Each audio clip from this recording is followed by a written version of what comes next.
Hi friends, welcome back to Moni Spicy Kitchen. இன்னைக்கு நாம என்ன ரெசிபி பார்க்க போறோம்னா ரொம்ப டேஸ்டியான creamy pasta எப்படி செய்யலாம்னு பார்க்க போறோம். இது வந்து ரெஸ்டாரன்ட் ஸ்டைல்ல ரொம்ப சூப்பரா யூனிக்கா இருக்கும்.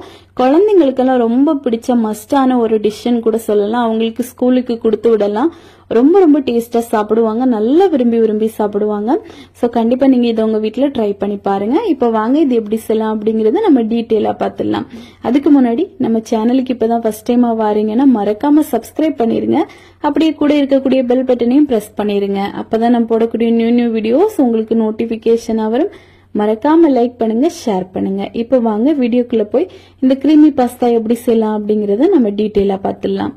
ஃபர்ஸ்ட் இது பண்றதுக்காக ஸ்டவ் ஆன் பண்ணிட்டு இதுல ஒரு கடாய் வச்சுட்டு இதுல ஒரு 3/4 கடாய் தண்ணி சேர்த்துட்டு இதுல ஒரு 1/2 டேபிள் ஸ்பூன் அளவுக்கு உப்பு சேர்த்திருக்கேன்.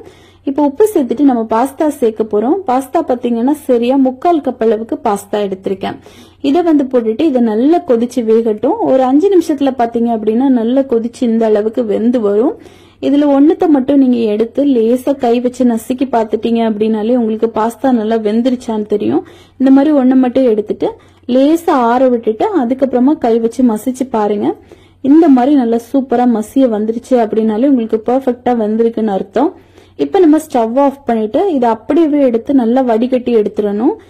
இப்ப பாருங்க இந்த மாதிரி ஒரு வடிகட்டி எடுத்து வச்சுட்டு நம்ம அப்படியே வடிகட்டிடலாம். இப்ப பாஸ்தா வந்து நம்மளுக்கு முழுமையா பெர்ஃபெக்ட்டா வந்துருச்சு. இதை இப்ப மாத்தி வச்சிடலாம். தேவைப்பட்டா கொஞ்சமா சில்லான வாட்டர் சேருங்க. அப்ப ஒன்னோட ஒன்னு ஒட்டாம இருக்கும். இப்ப இதுக்கான தாளிப்பு எல்லாமே நம்ம ரெடி பண்ணிடலாம். இதுக்காக ஒரு கடாய் எடுத்துட்டு இதுல வந்து ஒரு 3 கியூப் வந்து பட்டர் சேர்த்திருக்கேன். இது மொத்தமா பாத்தீங்கன்னா ஒரு 20 கிராம் அளவு இருக்கும்னு வச்சுக்கோங்களேன்.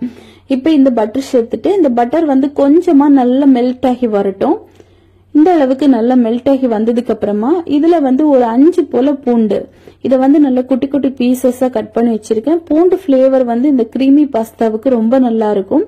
இப்ப பூண்டு சேர்த்துட்டு இந்த பூண்டை பாத்தீங்கன்னா பட்டர் கூட நல்லா இந்த மாதிரி மிக்ஸ் பண்ணி விடுங்க. இது கொஞ்சம் நல்லா வறுபட்டு வரட்டும். ஓரளவுக்கு நல்லா வறுபட்டு வந்ததுக்கு அப்புறமா ஒரே ஒரு பெரிய வெங்காயம் இதை குட்டியா கட் பண்ணி வச்சிருக்கேன். இதை நம்ம சேர்த்துக்கலாம். சேர்த்துட்டு இப்ப இதையும் நல்லா வதக்கி எடுக்கணும். இது வந்து ஒரு 3/4 பாகம் நல்லா வெந்து வரட்டும், ஒரு கண்ணாடி பக்குவம் வரைக்கும். இதுல வந்து நீங்க தேவைப்பட்டா கேப்சிகம் சேர்த்துக்கலாம். அப்புறமா பேபிகார்ன் இந்த மாதிரி எது வேணா நீங்க வந்து சேர்த்துக்கலாம். இப்ப பாருங்க ஓரளவுக்கு நல்லா வந்து வந்துருச்சு. இந்த டைம்ல ஒரு 1/4 டேபிள் ஸ்பூன் அளவுக்கு சில்லி பிளேக்ஸ், ஒரு 1/4 டேபிள் ஸ்பூன் அளவுக்கு பெப்பர் தூள் சேர்த்திருக்கேன். அப்புறமா ஒரு 1/4 டேபிள் ஸ்பூன் அளவுக்கு ஓரிகானோ. இது வந்து நல்ல ஒரு பிளேவர் கொடுக்கும். அதுக்காக தான் இது ரொம்ப டேஸ்டியா இருக்கும். கண்டிப்பா ட்ரை பண்ணி பாருங்க. இப்ப இது இவ்வளத்தையும் சேர்த்துட்டு நல்லா மிக்ஸ் பண்ணி கொடுங்க. இந்த பட்டர் கூட இந்த மசாலா பிளேவர் எல்லாமே பாத்தீங்கன்னா நல்லா மிக்ஸ் ஆகி சூப்பரா வரட்டும். இது சேர்த்ததுமே பாத்தீங்கன்னா நல்ல வாசனையா இருக்கும். இப்ப நல்லா நம்ம வந்து மிக்ஸ் பண்ணி கொடுத்துட்டோம்.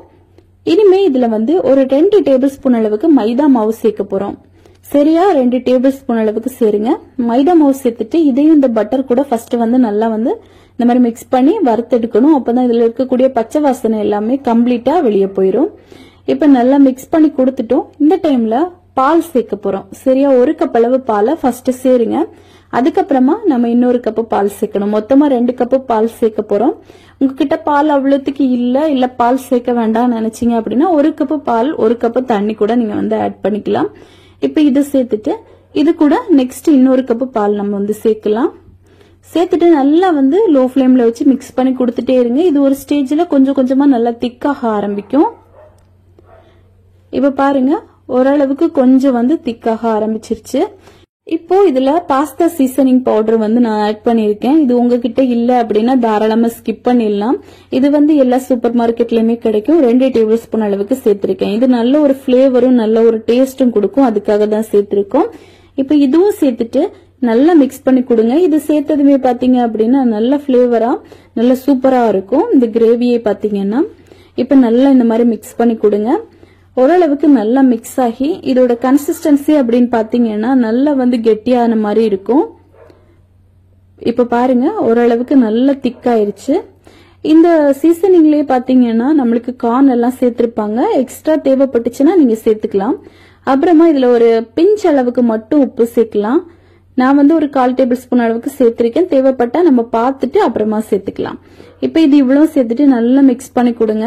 இப்போ ஓரளவுக்கு நல்லா திக்காயிருச்சு, உங்களுக்கு பார்த்தாலே தெரியும்னு நினைக்கிறேன். இந்த டைம்ல கொஞ்சமா நான் வந்து ஃப்ரெஷ் கிரீம் சேர்த்திருக்கேன். இது வந்து இன்னும் நல்ல ஒரு டேஸ்ட், நல்ல ஒரு ஃபிளேவர் கொடுக்கறதுக்காக. இது வந்து நீங்க தாராளமா ஸ்கிப் பண்ணிடலாம். இது சேர்க்காமலே ரொம்ப டேஸ்டியா தான் இருக்கும். ஆனா இது சேர்த்தோம் அப்படின்னா இன்னும் வந்து ரெஸ்டாரண்ட் ஸ்டைல்ல நல்ல வந்து ஒரு யூனிக்கான டேஸ்ட்ல நல்ல ரிச்சா இருக்கும். அதுக்காக தான் சேர்த்திருக்கேன். இப்ப இதையும் சேர்த்துட்டு நல்லா மிக்ஸ் பண்ணி கொடுத்துடலாம். இப்ப இந்த கிரேவியை பாத்தீங்கன்னா கரெக்டா ஒரு பாஸ்தாவோட அந்த கிரீமி ஸ்ட்ரக்சர் வந்துருச்சு. இந்த டைம்ல நம்ம வந்து லேசா ஒரு கொதி வந்ததும் நம்ம பாஸ்தா எல்லாத்தையுமே சேர்த்துடலாம். சேர்த்துட்டு நல்லா கலந்து விடுங்க. இனிமே இந்த பாஸ்தாக்குள்ள இந்த கிரேவி எல்லாம் ஏறி நல்ல உப்பு ஃபிளேவர்ஸ் எல்லாமே இதுல பிடிக்க ஆரம்பிக்கும். லோ ஃபிளேம்ல வச்சு இந்த மாதிரி கிளறி கொடுங்க. இப்போ ஓரளவுக்கு இது நல்ல குக்காய் வந்துடும். இந்த டைம்ல கடைசியா நம்ம இதுல வந்து சீஸ் சேர்க்க போறோம். இது சேர்த்தோம் அப்படின்னா குழந்தைங்களுக்கு ரொம்ப பிடிக்கும், ரொம்ப நல்லா இருக்கும். நீங்க தேவைப்பட்டா சேர்த்துக்கலாம். நான் வந்து ஒரு 2 பீஸ் அளவுக்கு சேர்த்திருக்கேன். நீங்க வந்து சீஸ் துருவி சீக்கிரதா இருந்தாலும் ஒரு 1/2 கப் போல சேருங்க. ஃபர்ஸ்ட் வந்து ஒன்னு சேர்த்துட்டு நம்ம நல்லா மிக்ஸ் பண்ணி கொடுத்துக்கலாம். அதுக்கப்புறமா இன்னொன்னு சேர்த்துக்கலாம். இது சேர்த்துட்டோம் அப்படின்னாலே இதோட ஸ்ட்ரக்சர் பாருங்க, கொஞ்சம் கூட நல்லா வந்து கொஞ்சம் திக்கான மாதிரி இருக்கும்.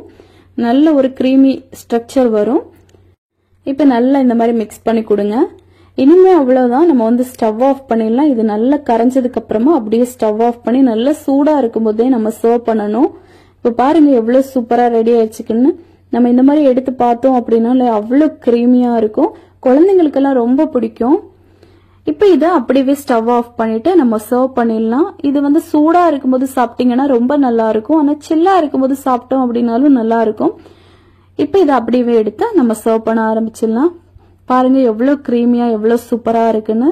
இதை கண்டிப்பா நீங்களும் ட்ரை பண்ணலாம். இது வந்து பிரேக்ஃபாஸ்ட், டின்னர், குழந்தைங்களுக்கு ஸ்கூலுக்கெல்லாம் நீங்க கொடுத்து விடலாம். ரொம்ப விரும்பி கொஞ்சம் கூட மிச்சம் வைக்காம சாப்பிட்டு வந்துருவாங்க. சோ கண்டிப்பா நீங்களும் இதை ட்ரை பண்ணி பாருங்க. ட்ரை பண்ணி பார்த்துட்டு எப்படி வந்துச்சுன்னு மறக்காம கமெண்ட் பண்ணுங்க. இதே மாதிரி இன்னும் நிறைய ரெசிபிஸ் வேணும்னு நினைச்சீங்கன்னா மோனி ஸ்பைசி கிச்சன் சேனலை சப்ஸ்கிரைப் பண்ணுங்க, லைக் பண்ணுங்க, ஷேர் பண்ணுங்க. நெக்ஸ்ட் இன்னொரு வீடியோவில் உங்களை சந்திக்கும் வரை டேக் கேர், பாய்.